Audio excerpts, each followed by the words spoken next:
people ages 14 to 24 in a direct fashion.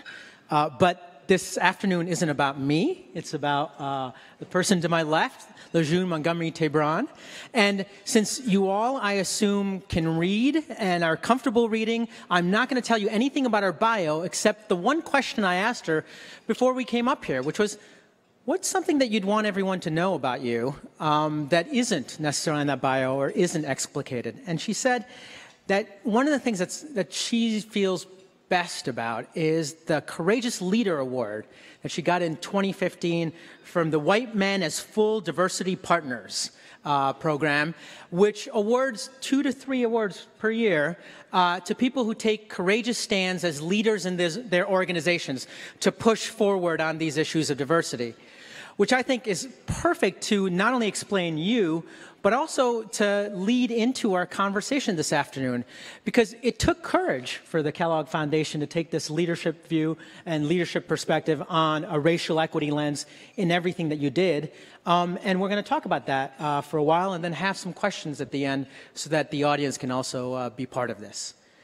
So thank you for being here. You're welcome. Thank you for inviting me. And good afternoon, everyone. Let's just jump in. Like, what was the motivation and what's the case for taking this kind of perspective in the work that you do? Yeah. I think the case goes back to our mission, and it's a mission to improve the lives of all vulnerable children, not only in the United States, but in Latin America and the Caribbean and Southern Africa, Brazil, all of the places where we were funding. And the bottom line was we wanted to remove the barriers that children faced in their lives so that all children could thrive. And my personal passion starts a little bit from how I believe I got to the foundation. And I've been there 31 years, so I started in '87, and I was hired by a president at the time, Dr. Norman Brown, who had decided that he wanted the Kellogg Foundation to reflect all of those communities that we were serving. And he didn't believe at the time that the foundation fully reflected all of those individuals, and he began to diversify the organization. So 31 years ago, I was at the beginning of that, and I believe now that he has passed on, that I'm carrying that baton for him today. And tell me, what does that look like in your practice and the work that you support? I'll give you a clear example in our local community of Battle Creek, Michigan. We have been very clear that we wanted to support equity, racial equity, and looking at how racial equity shows up in our education work, our health equity work, our economic development work, and in particular in our education work. The community is a very interesting community in that it has 5 school districts for 50,000 people. So those are very small school districts. But they were created based on out-migration as people moved out into some of the suburban areas, and what was left in the core was a school district, Battle Creek Public Schools, that ended up being predominantly children of color. And not performing well at all, and actually none of the school districts were performing well, but the urban Battle Creek Public Schools was faring even worse. And so when you think about how we fund in Battle Creek, for many years what we would do is we would give all the different districts grants. And so it was kind of equity, meaning everyone gets an equal part. But a couple years ago, we conducted a study. We hired the New York University to look at equity across the educational system in Battle Creek. And what they determined was there was a pattern of this out-migration that was actually leading to very significant disadvantages in the Battle Creek Public Schools. And they looked at lack of resources, lack of being able to compete based on all of the resources going out to these suburban districts. And based on that study, They identified the racial inequalities that existed in that structure. And so for the first time ever in Battle Creek, Michigan, instead of giving grants to every school district, we gave one grant to the Battle Creek Public Schools for $50 million in order to disrupt those patterns that were leading to those children of color being disadvantaged in that school district. So part of this is, absolutely, thank you. Thank you. So part of this is about the equity and issue, and so you put more money into one place. You're also trying to disrupt, as you said. So how does that money used differently than it used to be?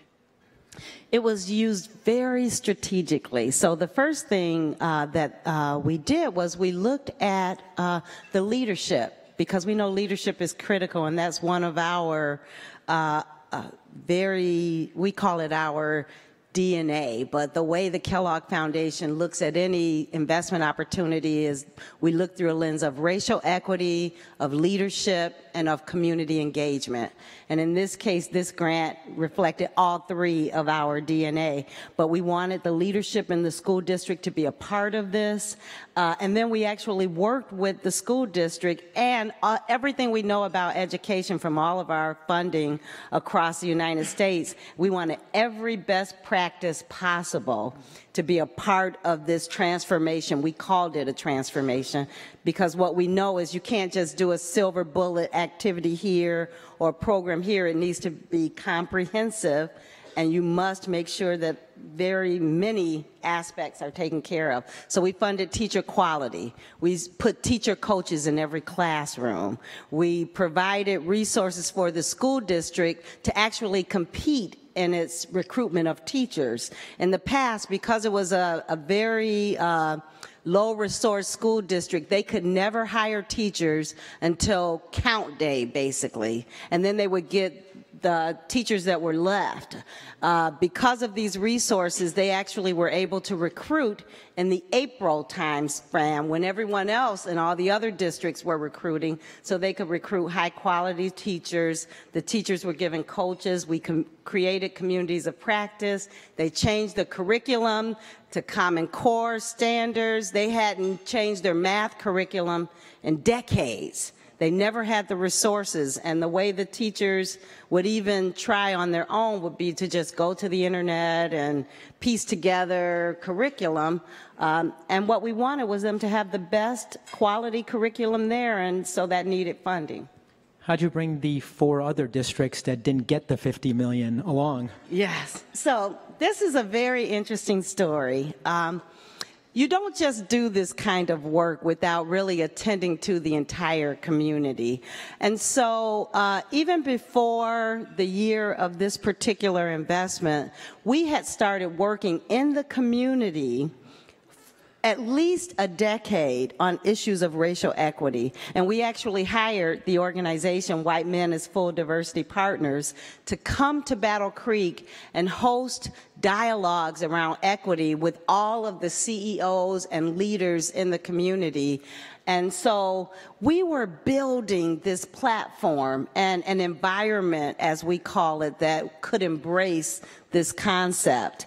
And so by the time we actually made the grant, and we weren't sure because, you know, you never know, but we had done all this seed work and many people in the community had been trained.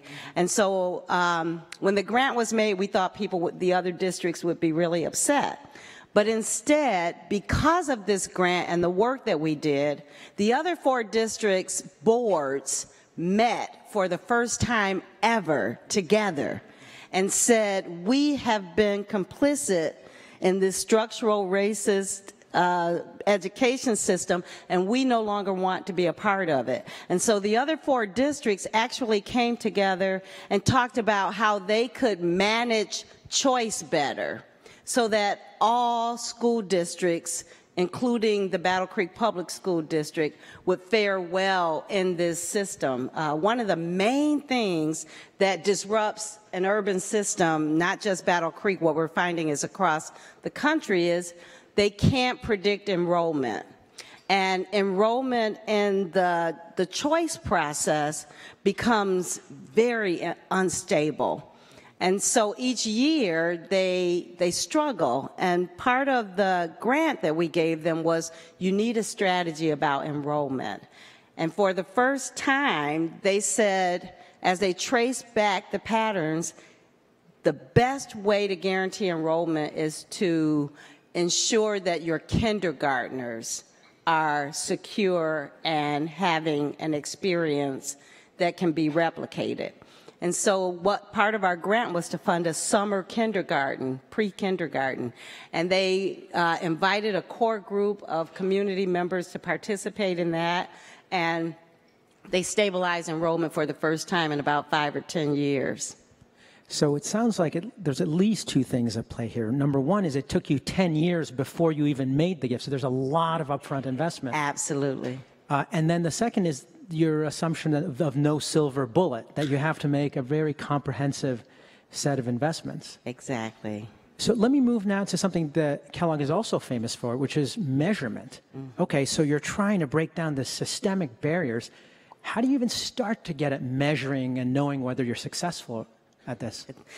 And that's an interesting proposition. I bet we all continue to think about these issues of measurement and impact. For us, one of the things we did to ensure that we could measure and show success is we identified what we call priority places. And so in the United States, we have Michigan as a priority place, Mississippi, New Mexico as 3 states, and the city of New Orleans. And then we have Haiti, Chiapas, and the Yucatan, and Mexico City. But because we committed to these places as priority places for a generation, so what we've said is for these places, we will be there for at least a generation, however you define that. So that gives us an ability to do longitudinal and local impact studies. We do surveys. We keep the community engaged because that's part of how we do our work. The other thing we did was we measured long-term success. So 3rd grade student achievement is a measurement, right?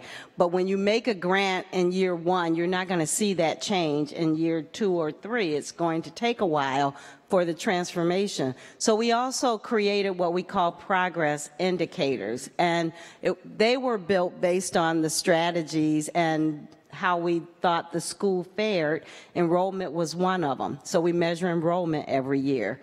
We measure teacher capacity, how many hours they're in professional development. So there are some indicators that help you understand that you're on the right track until you reach those longer term measures. So we have both in our strategies now. So I love that, and I appreciate, thank you for choosing specific locations, which is part of the social capital and community aspect we're talking about here.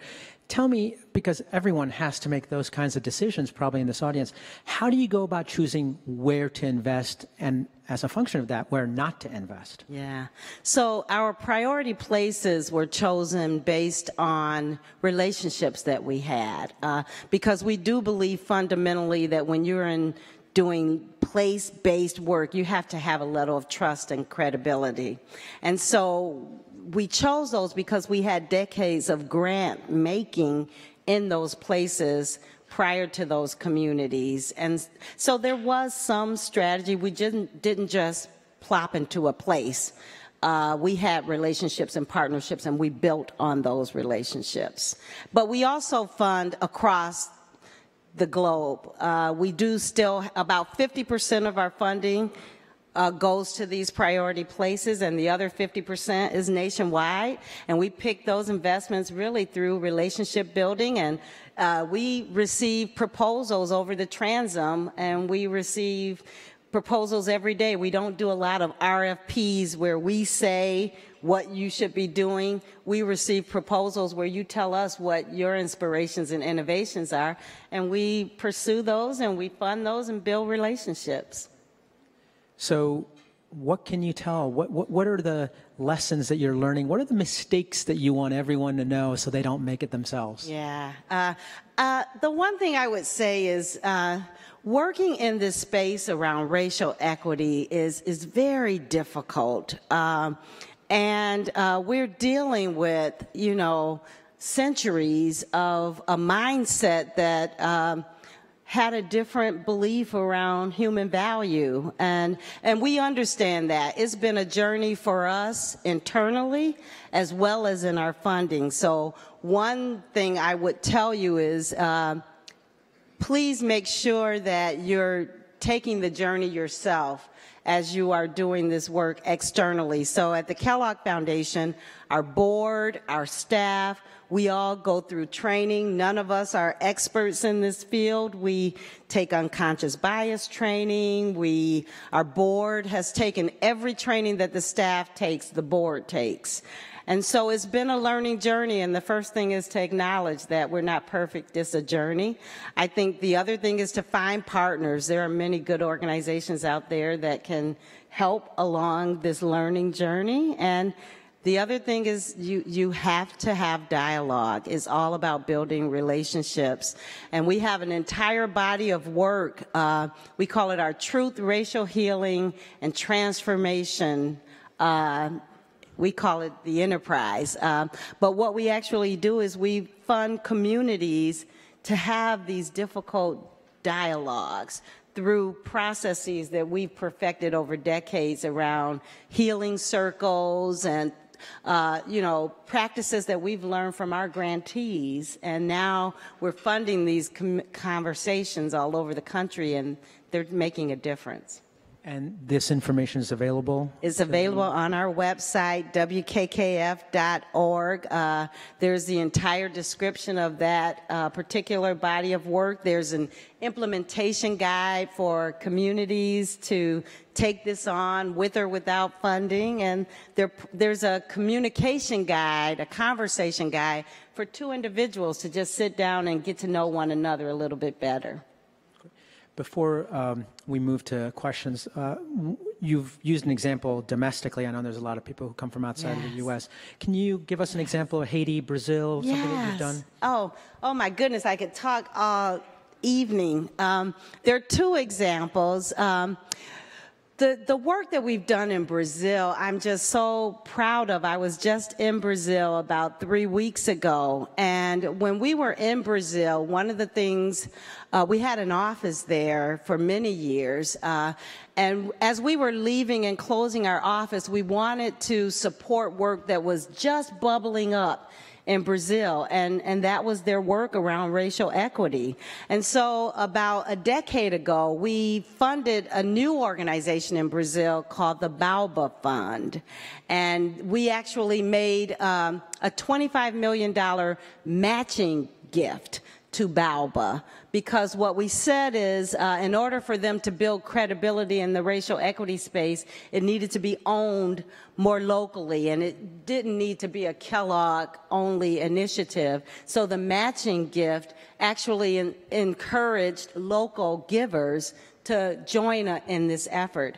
And just this past week, after struggling for many years, the Baobab raised $10 million based on our match and brand new local philanthropy. And it's in a moment in Brazil where the fund is positioned to really support this journey of racial equity in Brazil.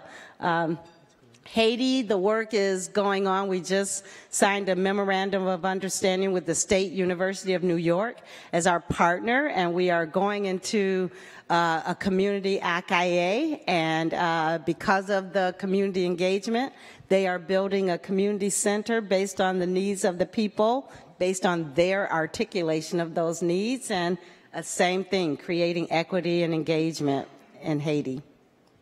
Last question about you, and then look for audience questions. What values do you bring? What personal values do you bring to the work and to your leadership at the Kellogg Foundation? So I am from a very large family. My parents were born in Clarksdale, Mississippi. And so they were, my father was one of those people looking for the warmth of another sun. He was part of that northern migration to Detroit. And so I grew up in Detroit, one of 10 children, a family with parents that just beat education into the ground. There was no choice, no option. So, you know, many of us are college educated, but that knowing that that commitment was so strong, and living in a place where I could see many people who were afforded that type of education excel and do extremely well. And so I have a firm belief that it's in all of us, that every person is capable with the right support and love and the removal of barriers and structural barriers that take away opportunities. And so that's what drives me, that's my value, and it shows up in everything I do. Wonderful. Well, let's move to the audience. I think we have mic runners. So if you could raise your hand. I see someone over there. If you could just say your name and let us know what you'd like to know. Hi, Maya Winkelstein. I'm wondering if you can talk a little bit more about the internal staff conversations that needed to happen to get to the point where you could do this work externally. And I would love to hear from you maybe just one or two of what were the biggest barriers or the biggest pushback that you got internally, and how did you work through that? Okay. It's a great question. Thank you. There were many lessons we learned internally, but I'll tell you one pivotal moment. I mentioned that I started working at the Kellogg Foundation in 1987, and there was a commitment by our president. And I remember a staff meeting in those early days, and I would say at that time the Kellogg Foundation was probably, 97% white. As that president began hiring a few people of color, a white gentleman stood up in the staff meeting and said, "When will it be our turn again in this organization?" And I would tell you, we were still at about 97%, but something was moving and there was immediate pushback. And the thing is we struggled with that because it began our learning journey, and we realized that we had to do that work internally. We worked a lot with John Powell, and he actually came to Battle Creek and worked with our leadership. But the biggest thing we found we had to do to sustain this work was to really keep the board involved. We conducted a survey of our racial equity work internally by Social Policy Research, and one of the things that they named in their recommendations was this concept of needing to create an authorizing environment. And what they said is if you don't have that authorizing environment, the work internally doesn't sustain itself. And that authorizing environment needs to start at the very, very top. And it can't just be a mandate written on paper, that there has to be action and engagement from the very, very top throughout. And so we took that to heart. And so a lot of our work internally, as I said, involves every member. And, the other challenge we had was the first time we said that one of these trainings was mandatory. And a lot of people in the organization was like, excuse me, nothing has ever been mandatory in this organization, and now this is mandatory. But we got over that. Everyone had to go. We actually followed up on 3 people who didn't sign up and made sure that they took the makeup class. Those who called in sick that day got a makeup. And now when you come into the organization, you go to a week training with WMFDP as part of your onboarding. So there's a lot of things that we've had to just institutionalize, but I think it pays off at the end. I think the lesson here is don't call in sick at the Kellogg Foundation. So, see a hand raised right there.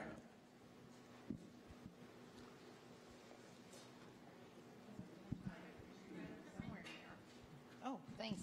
Hi, I'm Joan Platt. Hello. And I've actually been involved some with East Palo Alto. So my questions really kind of stem from that.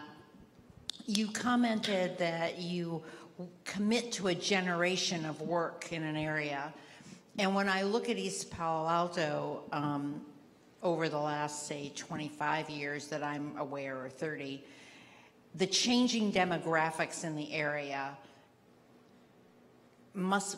how do you address that?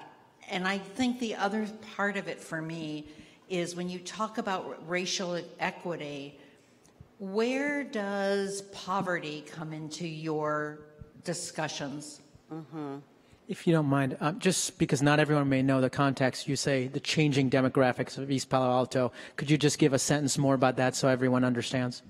I would just say that there have been a variety of cultures that have moved in and through. And so when I first moved to California in 1983, I would have said it was African American. Today, it's much more mixed than that. And actually, African American is quite a bit smaller percentage. However, the community has still struggled with some similar kinds of issues that it did in '83. And so it's much more mixed today. Thank you. I actually think the poverty issue is probably playing, or the lower income overall issue plays into that as well. But so I am curious how you work with those kinds of things in the work you're doing. Yes. Thank you. It's a lot involved in that question. I'm going to try to do a quick overview. So one of the things when we started in this work and we wanted to reach all children, and we said particularly those most vulnerable, we looked at some of the work from Dolores Acevedo Garcia, and she talked about the double and triple effect of different discriminatory characteristics. And so, first, of color, but when you're of color and you're also faced with poverty, and then on top of that, a single parent household, and you can list several. But what she talks about is the compounding and the concentration of these issues in a location and what it does to development. And so we've studied a lot of that, and we understand that. But one of the things we've done in our work is we must be fully inclusive, because at the bottom line, we're all human beings. And so all of our work hasn't been about, black or white, but it's been about everyone in the community, whomever you are, and we've sought to find them from all different diversities. But I think the next step of this work is to actually work across those demographics and bring those communities together, because this isn't an issue of just white and everyone else. There are these mindsets that exist where there is tension between blacks in the black community. There's tension between black and brown. And so where our work is heading is really creating the space, regardless of the demography, to really think about how do you create dialogue across people, and how do you make everyone feel whole, valued, and participatory in an engagement strategy that leads to transformation. So yes, we deal a lot with those issues, but what we found is we had a choice of just saying diversity or saying race, and we found you had to name race as the fundamental structures that have been, persistent in some of these communities, and is all of the others. Thank you.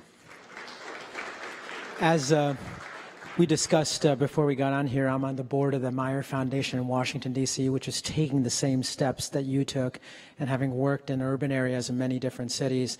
I want to thank you for being a beacon, but also providing the cover for so many of us to take these few steps, because as you've mentioned over and over again, these are difficult steps. And so I'm glad that you feel so strongly about the Courage Award that you got, because truly it was courageous to be the first one to step out there.